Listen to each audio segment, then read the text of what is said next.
Students, whatever homework is given to you, you have to submit it on the very next day between 8 am to 1 pm to the given WhatsApp number, and it is compulsory to submit your homework as your attendance will be marked on the basis of your submission. नमस्कार विद्यार्थी मित्रों, आज हम जो है subject Hindi standard जो है 9th, इसका जो 5 नंबर का जो लेसन है स्वराज्य की नींव, स्वराज्य की नींव, इसको हम लोग समझेंगे या इसका अध्ययन करेंगे। इसके जो रचनाकार है विष्णु प्रभाकर जी। स्वराज्य की नींव, स्वराज्य का अर्थ होता है आजादी। नींव जो है किसी भी इमारत को बनाने के लिए जो सबसे पहले जमीन के अंदर जो ईंट जाती है, जिस पर पूरी इमारत तैयार होती है, उसे नींव कहा जाता है। बड़ा सुंदर ये एकांकी है। इस एकांकी को हम लोग थोड़ा समझेंगे। इस एकांकी के जो रचनाकार हैं विष्णु प्रभाकर जी। विष्णु प्रभाकर का जन्म मुजफ्फरपुर जिले के मीरनपुर गांव में हुआ था। इन्होंने प्रारंभिक शिक्षा अपने गांव में और उच्च शिक्षा हिसार में उन्होंने प्राप्त की थी। कई वर्षों तक पंजाब सरकार की सेवा करने के बाद सन 1974 में ये दिल्ली आ गए और तब से दिल्ली रहकर पूर्ण समय के लिए साहित्य सेवा में लग गए। आपने कहानी, उपन्यास, जीवन, नाटक, एकांकी यानी जो एक ही अंक हो, एक ही घटना प्रधान हो, संस्मरण यानी यादें आदि विधाओं में पर्याप्त मात्रा में इन्होंने लिखा है। विष्णु प्रभाकर जी की रचनाओं में प्रारंभ से ही स्वदेश प्रेम, देश प्रेम, राष्ट्रीय चेतना और समाज सुधार का स्वर प्रमुख रहा है। स्वतंत्रता प्राप्ति के बाद आपने आकाशवाणी के दिल्ली केंद्र में नाटक निर्देशक के पद पर काम किया है। बाद में स्वतंत्र लेखन को अपनी जीविका का साधन आपने बना लिया। आपका समस्त साहित्य मानवीय अनुभूतियों से जुड़ा हुआ है। आपकी रचनाओं में रोचकता एवं संवेदनशीलता सर्वत्र व्याप्त है, सब जगह फैला हुआ है तथा भाषा सहज एवं सरल है। प्रस्तुत ये एकांकी है जो स्वराज की नींव, जिसको हम पढ़ने जा रहे हैं। ये जो एकांकी है स्वराज की नींव में प्रथम स्वतंत्रता संग्राम 1857 में जो लक्ष्मीबाई है, उनके त्याग और संघर्ष का वर्णन किया गया है। स्वराज्य की नींव रखने में स्त्रियों की भी महत्वपूर्ण भूमिका रही है। ये जो हम एकांकी पढ़ने जा रहे हैं, इसके पात्र जो हैं वे स्वराज्य की नींव के पत्थर हैं, जिनके त्याग, तपस्या एवं बलिदान के द्वारा भले ही स्वराज्य प्राप्त हमें नहीं हुआ, लेकिन वे स्वराज्य की नींव का पत्थर बनकर जनमानस में देश प्रेम व नव जागरण की भावना जगाने में अपनी सार्थकता समझते हैं।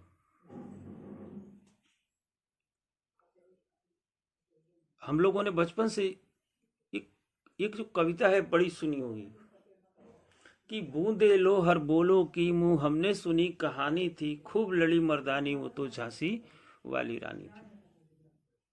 आज भी किसी स्त्री की बहादुरी की बात करनी हो तो हम लोग उसे झांसी की रानी की संज्ञा दे देते हैं, उसकी तुलना कर देते हैं। झांसी की जो रानी स्त्री होते हुए भी उन्होंने अंग्रेजों से डटकर लोहा लिया, मुकाबला किया। ऐसी वीरांगना जिन्होंने स्वतंत्रता दिलाने के लिए गुलाम भारत में पहली जंग जिन्होंने छेड़ी, ऐसी वीर नारी की यशोगाथा को थोड़ा हम लोग समझेंगे। इसमें कुछ पात्र दिए हुए हैं। वे जो पात्र हैं, लक्ष्मीबाई है, जूही जो है उनकी मित्र सहेली जो है, मुंदर है वो भी उनकी सहेली है, तात्या जो है उनके सेनापति जो है, एक और पात्र है रघुनाथ राव। तो ये सारे जो मिलकर इस एकांकी को अद्भुत बना देते। इनका संवाद जो है बहुत ही सुंदर है।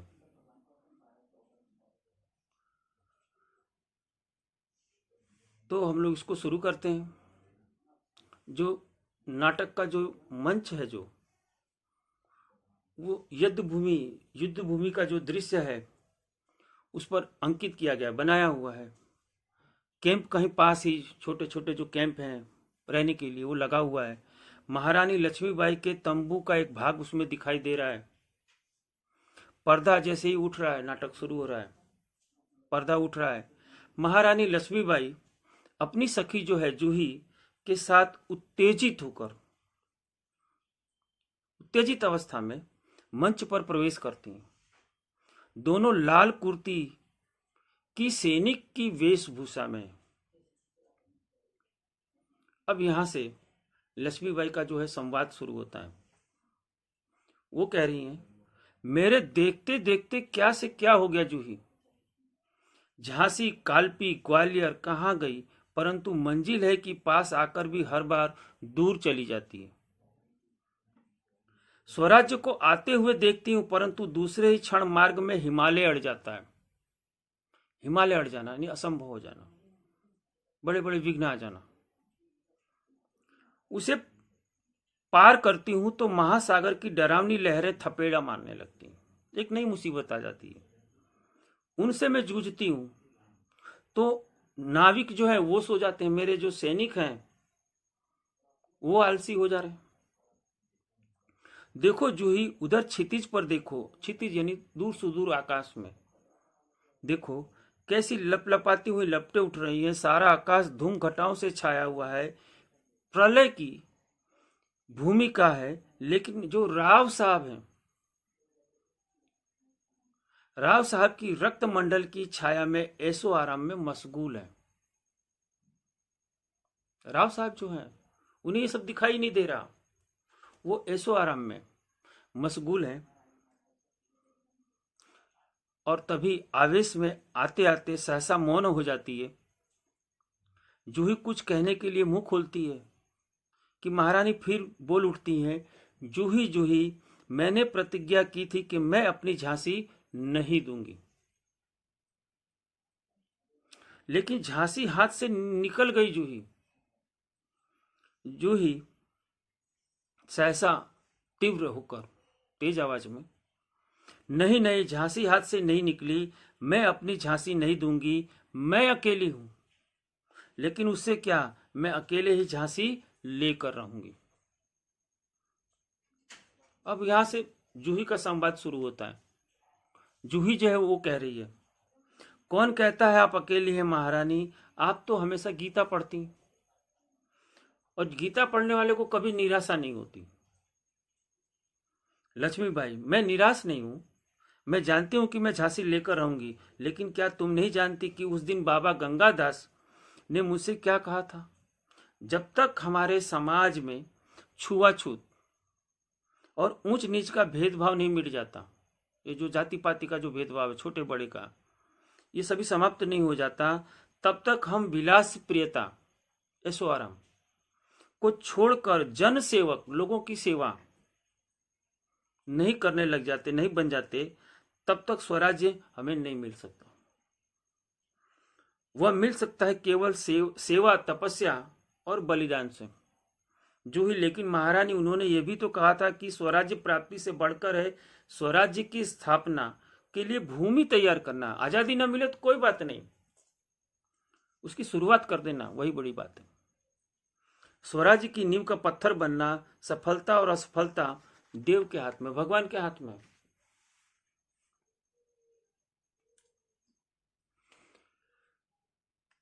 लेकिन नींव का पत्थर बनने में हमें कौन रोक सकता। शुरुआत तो हम कर ही सकते हैं। लक्ष्मीबाई मुस्कुराकर शाबाश मेरी कर्नल, तुम लोगों से मुझे यही आशा है। जिस स्वराज्य की नींव तुम जैसी नारियां बनने जा रही हो वह निश्चय ही महान होगा। मुझे इस बात की चिंता नहीं कि वह मेरे जीवन काल में आता है या नहीं आता, लेकिन मुझे इस बात का दुख अवश्य है कि हमारे पास शक्ति है फिर भी हम दुर्बल हैं। हमारे पास तात्या जैसे सेनापति हैं फिर भी हमारी सेना में अनुशासन नहीं। हमारे पास ग्वालियर का किला है फिर भी हम कुछ नहीं कर पा रहे। क्यों जानती हो कारण क्या है? जूही, जानती हूँ महारानी, हम विलासिता में डूबे हुए हैं। सब तभी मुस्कुराती हुई मुंदर जो है, एक नया पात्र प्रवेश करता है। मुंदर, कौन कहता है कि हम प्रीता में डूब गए हैं? विलासिता में डूबे हैं राव साहब और बांदा के नवाब सेनापति तात्या डूबे हुए हैं। जूही सहसा, नहीं मुंदर, सेनापति नहीं। मुंदर मुस्कुराती है, ओहो समझी, तुम तो उनका पक्ष लोगी। जूही दृढ़ स्वर में, मैं उनका पक्ष नहीं लेती, लेकिन जो तथ्य है, जो सही है, उसको छिपाया नहीं जा सकता। मुंदर, और हाँ, मैं उनको अपना स्वामी मानती हूँ और मानती रहूंगी, लेकिन उससे भी अधिक मैं महारानी को अपना स्वामी मानती हूँ, और महारानी से भी बढ़कर मैं अपने देश को अपना स्वामी मानती हूँ। देश के लिए मैं सरदार को भी ठुकरा सकती हूँ और ठुकरा चुकी हूँ। मुंदर सक पकाकर, जूही तू तो नाराज हो गई। मेरा यह मतलब नहीं था, मैं तो केवल इतना ही कहना चाहती थी कि जब तूने अपना स्वामी मान ही लिया है तो तू उन्हें रोकती क्यों नहीं ये सब करने से? लक्ष्मीबाई, जूही ने उन्हें रोका है मुंदर, मैं जानती हूँ। जब राव साहब के कहने पर तात्या इसे नाचने के लिए बुलाने को आए थे तो इसने उनको बुरी तरह दुत्कार दिया था, फटकार दिया था। जूही, हाँ रानी, मैं स्वराज्य के लिए नाच सकती हूँ, बराबर नाचती रही, परंतु विलासिता में किसी के लिए, किसी के मनोरंजन के लिए, डूबने के लिए अपनी कला को मैं किसी के गले की फांसी नहीं बना सकती। जो मुझको ऐसा करने के लिए कहते हैं उनको मैं ठोकर ही मार सकती हूँ। लक्ष्मीबाई, ठोकर ही तो नहीं मार सकती जूही, यही दर्द तो हमें कचोट रहा है। अगर ठोकर मारकर हम उनकी मदहोशी दूर कर सकते तो बात ही क्या थी। जूही, बाई साहब, मैं औरों की बात नहीं जानती, मुझे आज्ञा दीजिए, मैं ठोकर मारने के लिए तैयार हूं। मुंदर, और मैं भी तैयार हूं। भाई साहब, चलो हम सब मिलकर उनकी नींद हराम करते हैं। जो ऐसो आराम में डूबे हुए हैं वहां से उन्हें हटाते हैं। लक्ष्मीबाई, नहीं मुंदर नहीं, हम उनकी नींद हराम नहीं कर सकते। अब तो दुश्मन की ठोकर ही उनको उस नींद से जगा सकती है। जूही, दुश्मन की ठोकर, यह आप क्या कह रही हैं? लक्ष्मीबाई, हाँ जूही, दोस्त की ठोकर अविश्वास की खाई को और भी चौड़ा कर देती है। अगर किसी गलत काम करने पर अगर दोस्त रोकता है तो बहुत बुरा लगता है। क्या तुम नहीं जानती कि हम एक दूसरे को किस दृष्टि से देखते हैं? क्या ऐसी स्थिति में मेरे कुछ कहने की शंकाओं को घटा जो है और भी गहरा नहीं उठाएगी? अगर मैं ऐसी स्थिति में अगर उन्हें कुछ कहती हूँ तो जो मुझ पर जो शंका है और ज्यादा नहीं हो उठेगी। सुमुंदर जो है, भाई साहब ठीक कहती हैं, शंका और अविश्वास पैदा करेंगी और उस अविश्वास से उत्पन्न निराशा को दूर करने के लिए पायल की झंकार और भी झनक उठेगी। और जैसे ही किसी पर अगर अविश्वास हो तो आदमी उस अविश्वास को दूर करने के लिए कुछ न कुछ ध्यान अपना भटकाने के लिए कहीं ध्यान और लगा लेता है। पायल की झंकार और भी झनक उठेगी। श्रीखंड जो है और लड्डुओं पर जान देने वाले ब्राह्मणों का आशीर्वाद का स्वर और भी तेज हो उठेगा। सहसा कहीं दूर तोपों का स्वर उठता है, अचानक आवाज आती है। लक्ष्मीबाई, और जूही, तू अगर तात्या को खो सके तो तुरंत यहाँ आने के लिए उनसे कह। तात्या जी, जूही, खोज क्यों नहीं सकती? आपकी अगर आज्ञा हो तो मैं उन्हें पाताल से भी खींच कर ला सकती हूँ। तभी एक नया पात्र है, रघुनाथ राव। महारानी, आपने सुना? लक्ष्मीबाई, क्या रघुनाथ राव? महारानी जनरल रोज की सेना ने मुरार में पेशवा की सेना को हरा दिया। जूही कांप कर, क्या पेशवा की सेना हार गई? इतनी बड़ी सेना जो है वो हार गई। लक्ष्मीबाई, पेशवा की सेना हार गई, ये अच्छा ही हुआ, अब पेशवा की आंखें खुलेंगी। रघुनाथ, अपनी सेना को तैयार होने की आज्ञा दो, रोज ग्वालियर का किला नहीं ले सकेगा।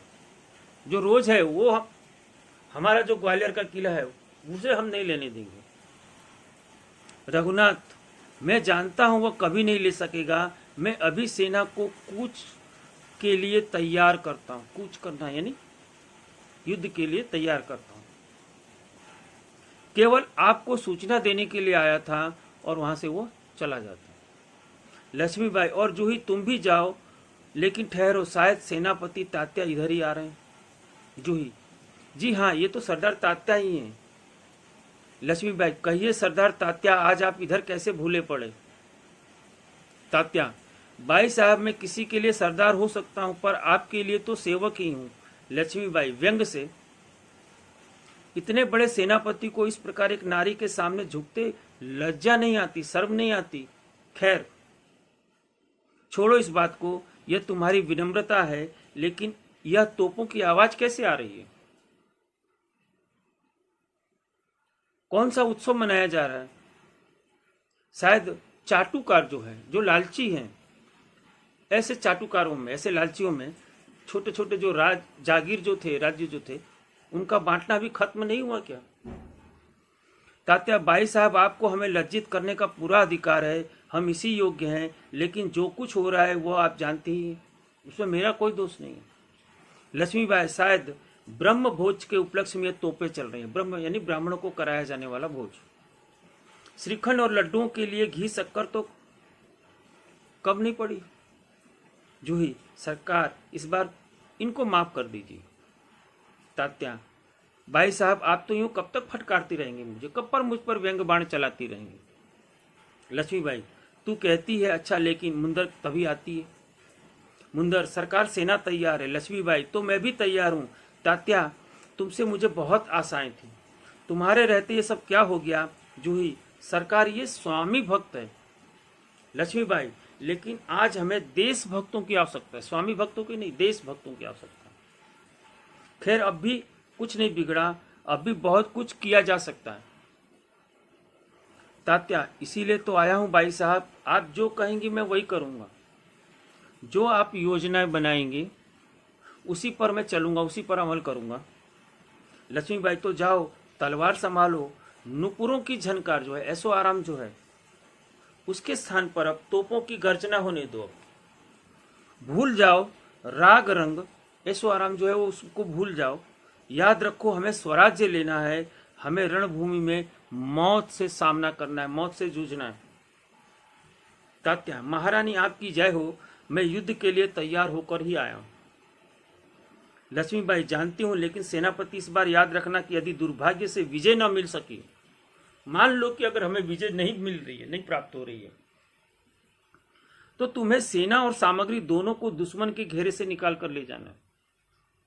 दुश्मन के हाथ में जो हमारी सेना जो है वो नहीं आनी, और सामग्री जो है वो दुश्मनों के हाथ में नहीं आना चाहिए, नहीं तो उनकी ताकत और बढ़ जाएगी। तात्या, ऐसा ही होगा। लक्ष्मीबाई, तात्या, मेरा मन कहता है कि यह मेरे जीवन का अंतिम युद्ध है।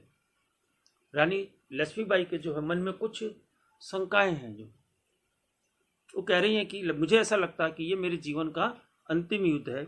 जीत तो हो या हार हो, मुझे किसी बात की चिंता तो नहीं है, लेकिन चिंता केवल इस बात की है कि हमारी वीरता कलंकित न होने पाए। तात्या, बाई साहब, वीरता आपको पाकर धन्य है, आपके रहते कलंक हमारी छाया को भी नहीं छू सकेगा। आप आज्ञा दीजिए, प्रणाम आपको। लक्ष्मीबाई, प्रणाम तात्या, मैं सीधे युद्ध भूमि में ही जा रही हूं, देर तुम मत लगाना। मुंदर, सरकार, झांसी की रानी से कहती है कि सरकार, आज मैं आपके साथ बराबर रहूंगी। जूही, और मैं जो है वो तोपखाना संभालूंगी। लक्ष्मीबाई, और हम सब मिलकर या तो स्वराज्य प्राप्त करके रहेंगे या स्वराज्य की नींव का पत्थर बनेंगे। हर हर महादेव, तीनों हर हर महादेव का उद्घोष करते हैं, जय जयकार करते हैं। और इस तरह से जो है धीरे धीरे यह नाटक पूरा होने लगता है, एकांकी पूरा होने लगता है। और जो नाटक का जो मंच है, जो उसके पीछे से गीता पाठ का धीरे धीरे स्वर उभरता है। तो विद्यार्थी मित्रों, यहाँ पर ये जो है हमारा लेसन जो पूरा हुआ, आशा है कि आप लोगों को ये लेसन समझ में आया होगा। बड़ा सुंदर लेसन है, देशभक्ति का लेसन है, नारी सशक्तिकरण को उजागर करने वाला ये पाठ जो था। हमारे देश की आज़ादी में महिलाएं भी बढ़ चढ़कर भाग ली थी, इसका ये जीता जागता एक उदाहरण है। तो लेसन ये समाप्त हुआ और आप सभी लोग जो है इसके जो एक्सरसाइज है उसको नोटबुक में लिख लीजिएगा। बस अब लेसन यहीं पे पूरा हो रहा है।